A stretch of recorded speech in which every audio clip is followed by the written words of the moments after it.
ચાર વેદમાંથી યજુર્વેદ માટે આપણે એક્ઝામ પર્પઝ કેટલી તૈયારી કરવી જોઈએ? તો એટલું યાદ રાખો કે યજુર્વેદમાં ય છે, ય એટલે યજ્ઞ. તો યજુર્વેદ એક એવો વેદ છે કે જેમાં યજ્ઞની રીતિ અને પદ્ધતિનો ઉલ્લેખ છે, એટલે કે કર્મકાંડનો ઉલ્લેખ છે.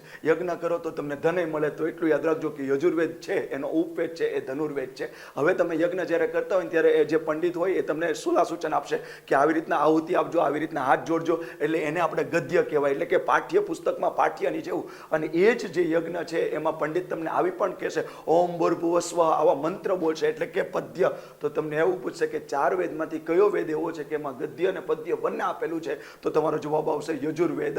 અને ગદ્ય અને પદ્ય એટલે કે એકની અડધું અડધું બે. તો એટલું યાદ રાખજો કે જે આપણા યજુર્વેદ છે એના ઋષિ જે ઉચ્ચારણ કરે છે એને કહેવાય અધ્વર્યુ. અને તમને એમ પૂછવામાં આવે કે યજુર્વેદના બે ભાગ છે, એક છે કૃષ્ણ યજુર્વેદ અને એક છે શુક્લ યજુર્વેદ. અને આપણે બધાને ખબર છે કે આપણો કૃષ્ણ એટલે કે આપણો કાનો એટલે કાળો, તો આમાં કાળો શબ્દ આવશે. અને એનું વિરુદ્ધાર્થી શુક્લ યજુર્વેદને આપણે વ્હાઇટ એટલે કે સફેદ યજુર્વેદ પણ કહીએ છીએ. અને આપણે બધાને ખબર છે કે કૃષ્ણ છે એ સર્વશક્તિમાન છે, એટલે એને ગદ્ય આવડે ને પદ્ય આવડે. તો જે કૃષ્ણ યજુર્વેદ છે એમાં ગદ્ય અને પદ્ય બંને છે, અને જ્યારે શુક્લ યજુર્વેદ છે એમાં મંત્ર એટલે કે પદ્યનો સારો ઉલ્લેખ છે.